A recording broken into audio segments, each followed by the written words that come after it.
It was my first night shift at the old, rundown warehouse, and I knew it was going to be a long one. I'd heard the stories, who hasn't, about the strange noises, the flickering lights, and the unsettling feeling that comes over you when you're all alone in a dark, silent building. But I didn't expect it to be this intense. The warehouse was in a secluded part of town, far from the usual hustle and bustle. When I arrived, it was already pitch black outside, and the only sounds I could hear were the hum of the fluorescent lights above and the distant growl of the wind.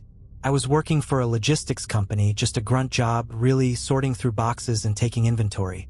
Simple enough, right? But there was something about this place. It felt different. You could almost sense the weight of history hanging in the air, as though the walls themselves had witnessed things they shouldn't have. I brushed off the feeling. After all, I needed the money, and a job was a job. My shift began at midnight, and the others who usually worked the night shift were long gone. My supervisor, Sarah, had given me a quick briefing before she left. Just keep an eye on the cameras and make sure the alarms are set. We've had some issues lately. What kind of issues? I asked. She didn't elaborate, just gave me a half smile that made my skin crawl and then left.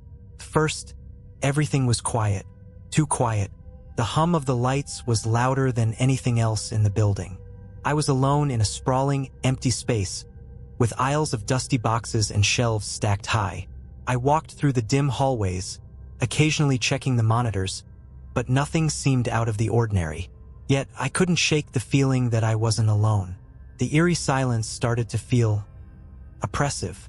I decided to take a break, grabbed a can of soda from the break room, and sat by the window, looking out at the dark streets. But that's when I heard it. A faint sound like footsteps. It was soft at first, barely audible over the low hum of the lights.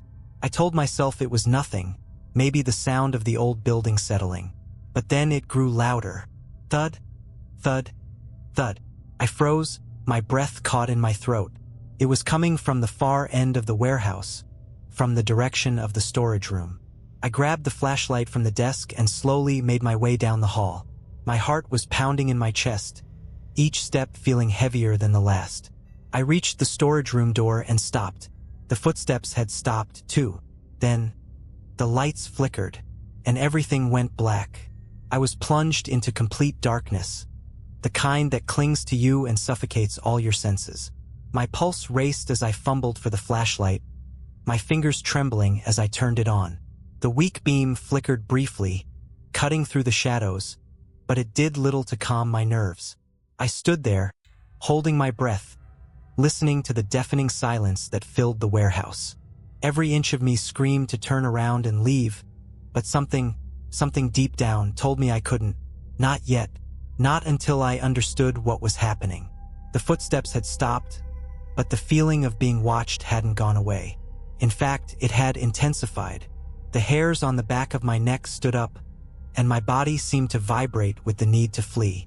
But instead of running, I moved forward, slowly, cautiously. I made my way towards the storage room, the flashlight's beam dancing across the walls, throwing long, eerie shadows that seemed to stretch and shift unnaturally. I reached the door to the storage room and, without thinking, pushed it open. A strange coldness washed over me as the door creaked, its hinges groaning in protest. The room was vast and cluttered, filled with towering stacks of crates and boxes that blocked the light from reaching far into the space. The scent of old wood and mildew hit me like a slap to the face. There was no way to see much, just a maze of dark corners and high shelves. I took a few tentative steps inside, the beam of my flashlight sweeping over the room. That's when I saw it. A figure. At the far end of the room, partially hidden behind a stack of boxes, stood a person. Or at least that's what I thought at first. They were tall, unnaturally tall, with a strange posture that seemed almost wrong. I blinked, my mind racing to make sense of what I was seeing. The figure didn't move, didn't even seem to breathe. I called out, my voice shaky. "Hello? Is someone there?" No response. I took another step, my footfall echoing too loudly in the stillness. The figure didn't flinch, didn't acknowledge my presence. But something about the way it stood, so still and unnerving, made the room feel colder.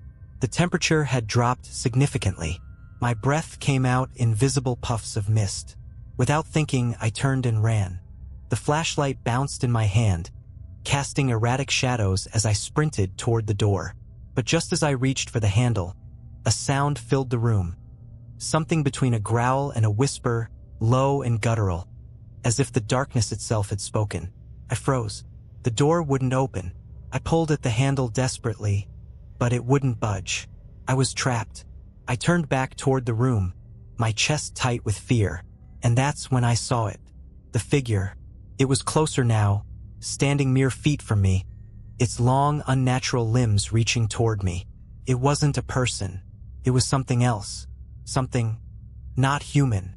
I didn't wait to see more. Panic surged through me, and I shoved my shoulder against the door, trying to break free. Finally, with a sickening scrape, the door creaked open. I bolted into the hallway, the sound of footsteps chasing me, getting louder with each passing second. I didn't stop running until I reached the security office. I slammed the door behind me and locked it, my heart hammering in my chest. The security cameras were still working, and I immediately started scanning the footage. But the screen showed only empty hallways, no sign of the figure, no trace of what I'd seen. I wasn't sure what was real anymore. I couldn't shake the image of that figure from my mind. My body was still trembling, my hands slick with sweat, even as I sat huddled in the security office. I kept telling myself it was just my mind playing tricks on me. Stress, fatigue, whatever. But deep down, I knew it wasn't just a hallucination. There was something in that warehouse with me, something that I didn't understand, something that didn't belong. I tried to calm myself, focusing on the security cameras. I needed to regain some sense of control. But when I flicked through the footage, everything seemed wrong. The footage was grainy, the night vision greenish and distorted. And yet, I could swear that I saw faint movements. Shadows that shouldn't have been there, flickering in and out of view like they were avoiding the cameras. I reached for my radio to call Sarah. Maybe she could explain what was happening. Maybe she'd know if there were any issues with the building, if this was some kind of prank or a technical glitch. But before I could press the button, the radio crackled to life. "Hello? Is anyone there?" It was a voice, Sarah's voice, but it sounded distorted, as though coming from far away or underwater. I snapped the radio to my ear. "Sarah? Is that you? Where are you?"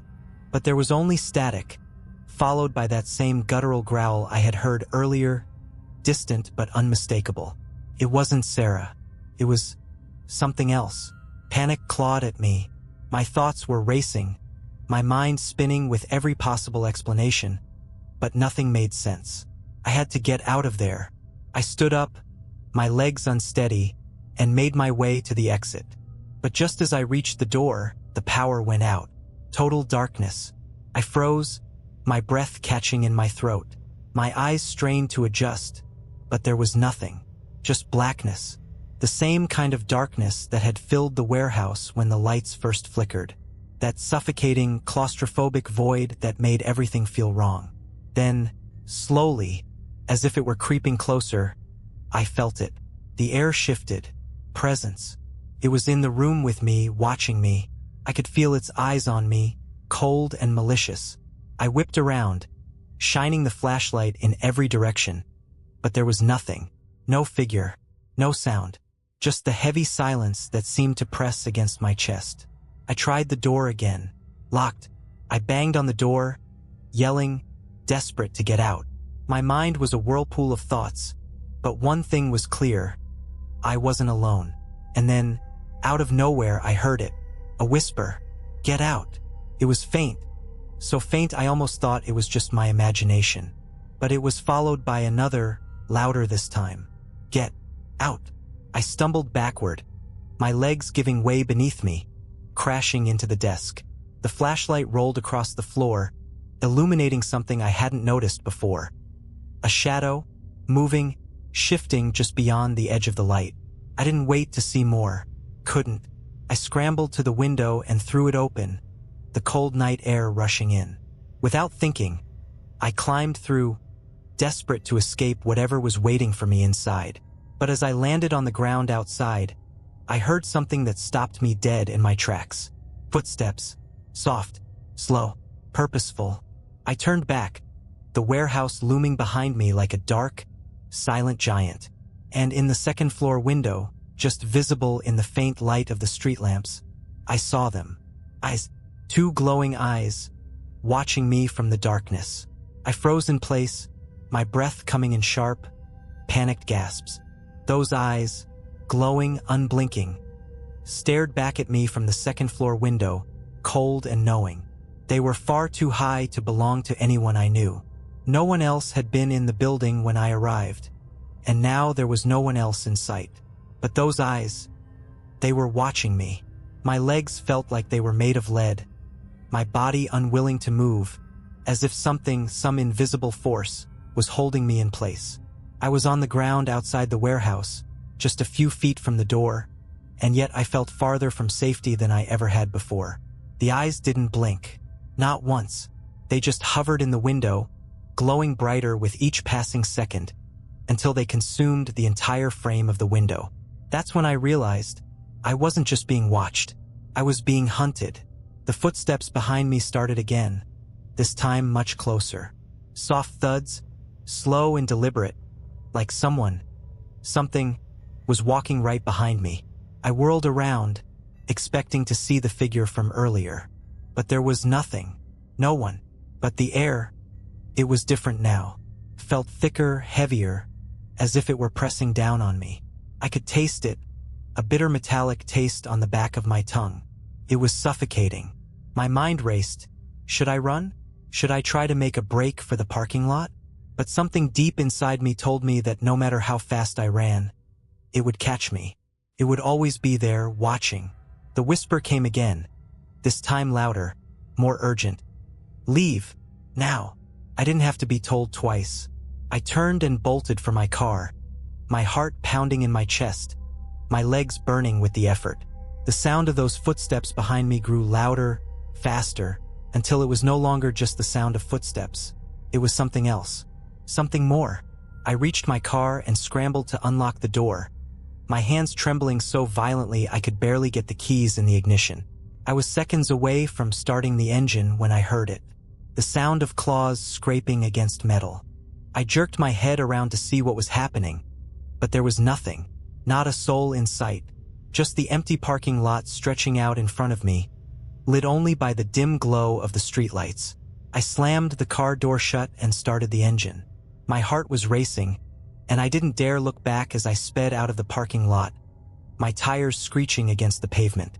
But the entire time I could feel it, those eyes, that presence still watching me. I didn't dare glance in the rearview mirror. I drove until the warehouse was nothing but a distant shadow behind me. And even then, I kept driving, not daring to stop until I reached the safety of my apartment. When I got inside, I locked the door, bolted the windows, and dropped to the floor, gasping for air.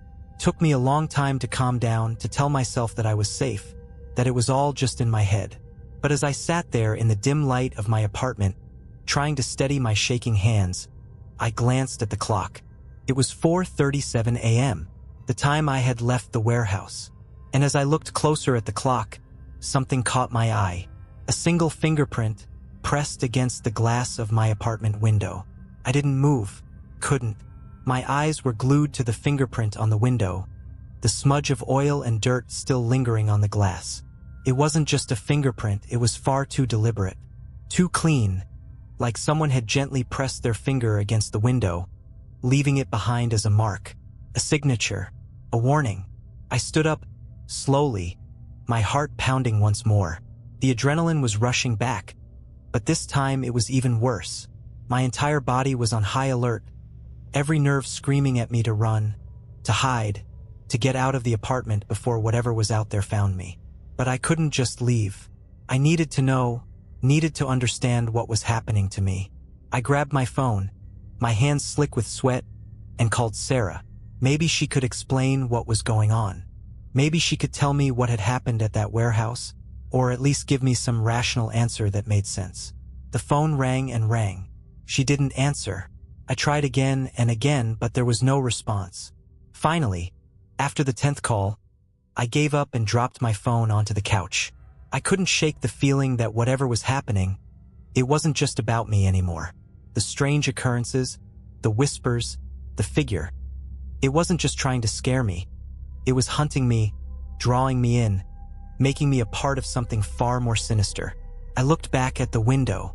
The fingerprint was still there, faint but undeniable. I tried to ignore it, tried to push it out of my mind, but that's when I heard it again, the whisper. Low, hoarse, as though it were coming from just behind me. Come back. I turned around, every inch of me screaming to get away, but I couldn't move. The air felt thick, suffocating, as though the walls themselves were closing in on me. My breath was ragged, my chest tight with panic. Then I heard the footsteps, soft at first, like they were walking in the hallway outside my door. I rushed to the peephole, my pulse thundering in my ears. There was no one there. I didn't wait to question it. I backed away from the door, my mind racing as I tried to come up with a plan. I needed to leave. I needed to get out of this apartment, get out of this town. I couldn't stay here anymore. I couldn't let whatever was haunting me find me. I grabbed my jacket and rushed to the door, but before I could open it, I stopped. I couldn't leave. Not yet. There was something else I had to do first. I turned to the window, staring at the fingerprint once more. This time, though, it looked different. It was no longer just a mark on the glass. It seemed to pulse like it was alive. I moved closer, hesitating for only a moment before reaching out to wipe it away. As my fingers touched the glass, I felt a jolt of cold surge through my body, like ice coursing through my veins. Suddenly, the window shattered, not from any physical force, but from sheer pressure. Glass exploded outward in a shower of sharp shards, and before I could react, something reached through the broken window. Long, thin, skeletal fingers, impossibly long, grabbing hold of my arm with bone-crushing strength. I screamed, struggling to break free, but it was no use. The grip tightened, and I could feel something cold and wet, something unnatural, brushing against my skin. Then, from the depths of the darkness outside, the whisper came again, this time louder and clearer than ever before. Come back to me. I didn't scream, couldn't. My mouth went dry, my chest tight with panic as the cold fingers wrapped around my wrist. The grip was unnaturally strong, as though the thing on the other side of the shattered window had no human form, no real body, just an extension of the dark that stretched beyond the glass. My heart hammered in my chest, and I tried to pull away, but the fingers held me like a vice. The whispers came again, louder this time, and I felt them reverberate through my bones, each syllable like a weight, dragging me deeper into some dark abyss. Come back to me, it said. You belong to me now. I tried to twist my arm free, but it was no use. The coldness seeped into my skin, spreading like ice through my veins. I could feel it working its way into me, invading my thoughts, making them cloudy.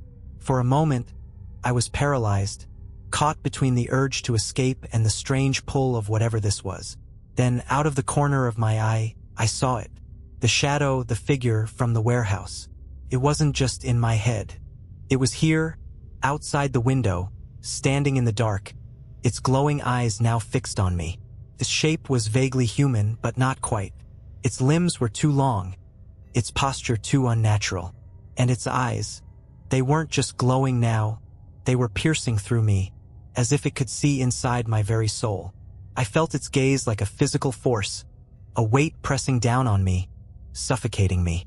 I reached for the phone again, desperate to call anyone, but as soon as I grabbed it, the screen cracked. The words on the display scrambled and shifted, and for just a split second, I saw someone, in the reflection of the shattered screen. It wasn't my face. It was the figures. My mind spun, my grip slipping on the phone. I backed away from the window, the cold fingers still holding me, pulling me toward the void outside. The room around me seemed to grow darker, the shadows lengthening, stretching toward me like living things. The air thickened, pressing down on me, making it harder to breathe. Then, just as I thought I couldn't bear it any longer, I heard a voice, clear, sharp, human, coming from behind me. "Wake up! Get out of there!" I whipped around, almost falling as I turned, and saw a figure in the doorway of my apartment. It was Sarah. But it wasn't Sarah, not entirely. Her face was pale, her eyes wide with fear, but her expression was wrong. Her mouth twisted into a strange, unnatural smile, one that didn't reach her eyes. She stepped toward me slowly, her body stiff and jerky, like she wasn't in control of her movements. I opened my mouth to call out to her, but no words came.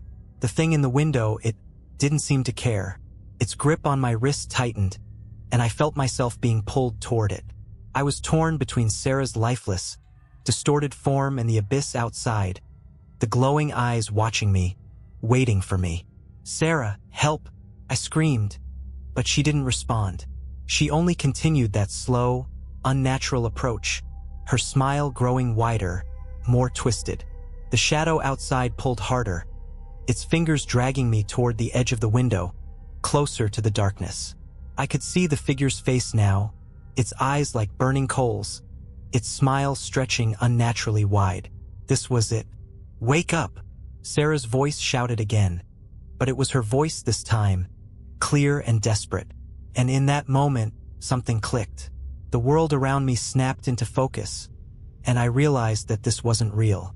Couldn't be. It was a dream, a nightmare that I couldn't escape. I pushed with everything I had, breaking free from the grip of the cold fingers, stumbling back towards Sarah's distorted figure. As I ran, the shadows began to close in, and the window shattered behind me with a deafening crash, the darkness spilling out into the room. I didn't look back. With one last scream, I bolted out of the door, down the hallway, and into the stairwell. I didn't stop running. Couldn't. Not until I reached the street. Not until I was far, far away from whatever nightmare I had just escaped. I don't know how long I ran, but when I finally stopped, panting, and looked around, I realized something terrifying. I was standing in front of the warehouse. The same warehouse. The same place where it all started. The same glowing eyes watched me from the second-floor window. Couldn't breathe. The same cold weight that had pressed down on me in the warehouse was now hanging in the air around me, thick and suffocating. I didn't remember how I got here, how I ended up standing in front of the warehouse again. But there I was, staring up at the same broken windows, the same dark silhouette looming inside. And the eyes, those damn eyes, glowing brighter than ever, staring down at me like they were waiting, like they knew I was going to come back. I staggered back, my heart hammering in my chest, but my feet wouldn't let me move. It was as though the warehouse was pulling me in. No, not the building itself, but something far worse.